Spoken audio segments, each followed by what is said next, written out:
नमस्कार, राजस्थान 10 बजे में आप सभी का स्वागत है। आपके साथ मैं हूं मीघा कौशिक और खबरों की शुरुआत करते हैं, लेकिन सबसे पहले संभागवार बड़ी खबरें जान लेते हैं और सबसे पहले रुख करते हैं बीकानेर संभाग का और यहां की बड़ी खबर बता रहे हैं सहयोगी लक्ष्मण राघव। सुजानगढ़ उपचुनाव में शांतिपूर्ण तरीके से संपन्न हुआ मतदान। ईवीएम में बंद हुआ प्रत्याशियों का भाग्य। 60% लोगों ने मतदान में लिया हिस्सा। हालांकि आम चुनावों की तुलना में कम रहा मतदान का प्रतिशत। दलों के दिग्गजों ने जीत के किए दावे, लेकिन कांग्रेस बेहद आश्वस्त। प्रभारी मंत्री भंवर सिंह भाटी ने कहा कि कांग्रेस के प्रत्याशी अच्छे मार्जिन से चुनाव जीतेंगे। जनता ने मुख्यमंत्री अशोक गहलोत के कामों पर मोहर लगाई है।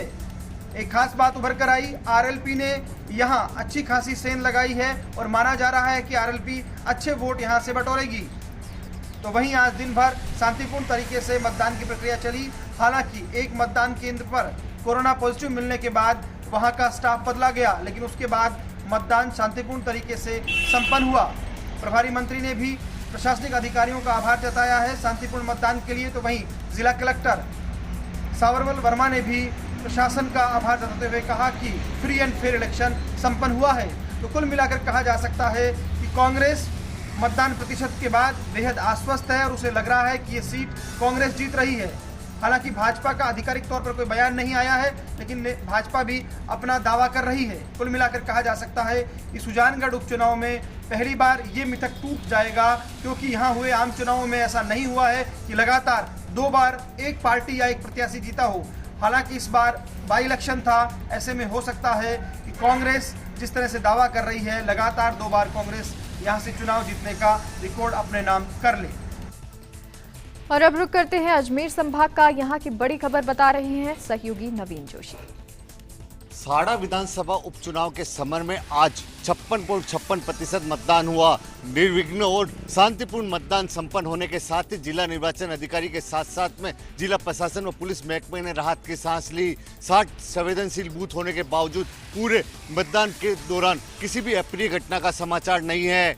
उधर आज निर्वाचन के लिए जो निर्वाचन विभाग के द्वारा जो मतदान कराया गया वो सुबह 7 बजे से लेकर शाम को 6 बजे तक जारी रहा। इस मतदान के दौरान मतदाताओं ने घर से निकलकर मतदान में अपनी रुचि दिखाई। कोविड के कहर और डर के बावजूद मतदाता मतदान दलों की तरफ मतदान करने पहुंचे। भीलवाड़ा जिले के साड़ा विधानसभा क्षेत्र का उपचुनाव विधायक कैलाश त्रिवेदी के निधन के बाद हुआ। विधायक कैलाश त्रिवेदी की भी कोविड के कहर में जान चली गई थी। इसी के चलते साड़ा विधानसभा क्षेत्र का उपचुनाव हुआ। उधर आज निर्वाचन विभाग के जो जारी आंकड़े हैं उसके हिसाब से 56.56% मतदान रिकॉर्ड किया गया। एक तरफ मतदान खत्म होने के साथ ही जहां राज्य सरकार के चिकित्सा एवं प्रभारी मंत्री डॉक्टर रघु शर्मा, बीज निगम के पूर्व अध्यक्ष धर्मेंद्र राठौड़ की साख दांव पर लगी हुई है, वहीं दूसरी तरफ भाजपा की तरफ से चित्तौड़गढ़ के सांसद और भाजपा के चुनाव प्रभारी सीपी जोशी, पूर्व सांसद नारायण पचैरिया, जिलाध्यक्ष लादूलाल तेली के साथ साथ में जो श्रवण सिंह बगड़ी है जो कि पूरा चुनाव का लेखा जोखा अपने पास रखे हुए थे, उनकी भी साख दांव पर लगी हुई है। ये तो बात 2 मई को ही तय हो पाएगा कि आखिर मतदाता ने जो मतदान किया है वो किस करवट बैठ रहा है। ये तो मतगणना के बाद ही क्लियर होगा, मगर कयास लगाए जा रहे हैं कि जिस तरह से मतदान हुआ और जिस तरह से मतदान से पूर्व ऑडियो वायरल होना, पीतले के लेटर बम्प और ये सब जो मामले हैं, ये सब चीजें जो हैं ये भी अहम मुद्दा इस चुनाव में रही है। साड़ा विधानसभा के क्षेत्र के जो 387 मतदान केंद्र है, इसमें आज मतदान हुआ। इस मतदान को लेकर जिला प्रशासन ने खास तौर से कुछ बंदोबस्त किए थे। मतदाताओं को रिझाने के साथ साथ में ज़्यादा से ज़्यादा मतदान हो, इसके लिए स्वीप कार्यक्रम के साथ साथ में हर पंचायत स्तर पर एक आदर्श मतदान केंद्र बनाया गया था। खास तौर से गंगापुर पालिका क्षेत्र में एक ऐसा मतदान केंद्र बनाया गया जो विशेष तौर पे एक्सक्लूसिवली महिलाओं के लिए बनाया गया था, जिसमें मतदान दल के कर्मचारियों से लेकर सुरक्षा कर्मी तक महिलाएं थी। इस मतदान केंद्र का जिला निर्वाचन अधिकारी शिव प्रसाद एम नकाते ने निरीक्षण किया और वहां की व्यवस्थाओं पर संतोष जताया। उदयपुर संभाग का रुख करते हैं और यहाँ की बड़ी खबर हमें बता रहे हैं सहयोगी आशीष चौधरी। राजसमंद विधानसभा उपचुनाव का मतदान प्रक्रिया शांतिपूर्ण तरीके से संपन्न हुआ। राजसमंद विधानसभा उपचुनाव में 10 प्रत्याशी मैदान में थे, लेकिन मुख्य मुकाबला कांग्रेस और बीजेपी के बीच में है। राजसमंद विधानसभा उपचुनाव मतदान शांतिपूर्ण संपन्न हुआ। अब ईवीएम मशीनों को केंद्र पर सील करके सुरक्षा व्यवस्था के बीच स्ट्रांग रूम पॉलिटेक्निक कॉलेज ले जाया गया, जहां 2 मई को मतगणना होनी है। चुनाव मतदान को लेकर जिला निर्वाचन अधिकारी अरविंद कुमार पोसवाल ने कहा कि खुशी की बात है कि हमारा मतदान प्रतिशत 67.18% रहा। वहीं बड़ी संख्या में दिव्यांग मतदाताओं ने भी अपने मताधिकार का प्रयोग किया। मतदान केंद्रों पर बढ़ते कोरोना संक्रमण को देखते हुए सभी गाइडलाइन का ध्यान रखा गया। केंद्र पर कानून व्यवस्था भी दुरुस्त रहा। सुबह 7 बजे से शुरू हुई मतदान प्रक्रिया शाम 6 बजे तक चली और केंद्रों पर सोशल डिस्टेंस के साथ युवा, महिला, बुजुर्ग मतदाताओं ने अपने मताधिकार का प्रयोग किया। अब प्रत्याशियों की किस्मत मत पेटी में कैद है और इसका फैसला 2 मई को होगा। चुनाव प्रक्रिया में कोरोना गाइडलाइन के तहत सभी मतदाताओं ने मताधिकार का प्रयोग किया। और अब रुख करते हैं जोधपुर संभाग का। यहाँ की बड़ी खबर बता रहे हैं सहयोगी राजीव गौर। राजस्थान के अन्य जिलों की तरह सुरनगरी जोधपुर में भी वीकेंड कर्फ्यू के दौरान पुलिस प्रशासन ने सख्ती और संदेश दोनों से काम किया।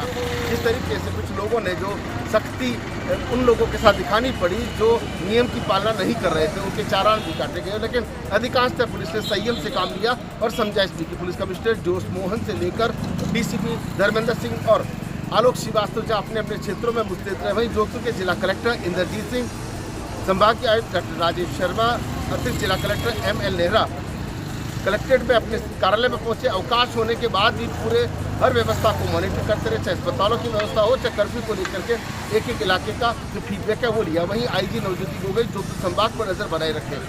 जोधपुर के विभिन्न क्षेत्रों के अंदर जहां सोशल डिस्टेंस की अवहेलना दिखाई दी, वहाँ चालान भी काटे गए और ADCP नाथू सिंह ट्रैफिक के लिहाज से अलग अलग क्षेत्रों में घूमते नजर आए। कुल मिलाकर के कहा जा सकता है कि जिस तरीके से वीकेंड के इस टाइम के अंदर लोगों ने संयम का परिचय दिया है, उससे कोरोना कंट्रोल होने की संभावना है। लेकिन यदि लोग इसमें पुलिस का साथ नहीं देंगे, प्रशासन का साथ नहीं देंगे, तो कोरोना वायरस के खतरा बढ़ने के भी आसार है। इस बात को लोगों ने समझा है और जिस तरीके से वीकेंड कर्फ्यू का आज पहला दिन जो है वो शांति से और कहीं कहा जा सकता है कि सफलता गुजरा। इससे लगता है कि जो कल का वीकेंड है वो भी इस तरीके से गुजर जाएगा तो कोरोना कंट्रोल आ जाएगा। और आगे बढ़ते हैं और अब बात कर लेते हैं कोटा संभाग की। यहाँ की बड़ी खबर बता रहे हैं सहयोगी सचिन ओझा।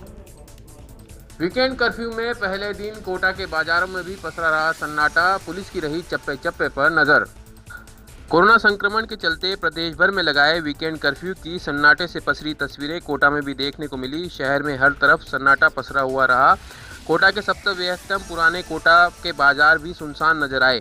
परकोटा क्षेत्र के सब्जी मंडी से लेकर घंटाघर, मकबरा, पाटन पोल, श्रीपुरा, कैथुनी पोल क्षेत्र में सन्नाटा पसरा हुआ दिखा। लोग घरों से बाहर नहीं निकले, इसके लिए पुलिस ने चप्पे चप्पे पर नजर बनाए रखी। उधर आज भी कोरोना के रिकॉर्ड तोड़ मरीज सामने आए हैं। कोटा जिले में आज 1049 कोरोना के नए मरीज मिले हैं। कोविड अस्पताल सहित सरकारी अस्पतालों में ऑक्सीजन, मास्क और पल्स ऑक्सीमीटर की कमी को देखते हुए कोटा दक्षिण के विधायक संदीप शर्मा ने पहल की है और जिला कलेक्टर उज्जवल राठौर की अभिशंसा पर करीब 50 लाख रुपए विधायक कोष से देने की अनुशंसा की है।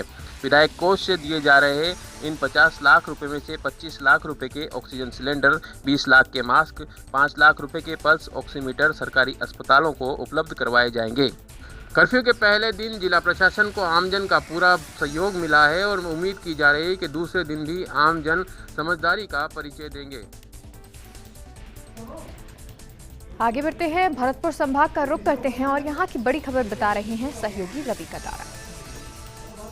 भरतपुर के रोदावल थाना इलाके में कलयुगी बेटे ने बाप को उतारा मौत के घाट। बाइक को लेकर हुई थी दोनों के बीच कहासुनी। टोपीदार बंदूक की बट से किया हमला, मौके पर हुई मौत। भरतपुर के रोदावल थाना इलाके के पालीडांग क्षेत्र में पिता पुत्र एक साथ बैठकर शराब पी रहे थे। इस दौरान बाइक को लेकर कहासुनी हो गई।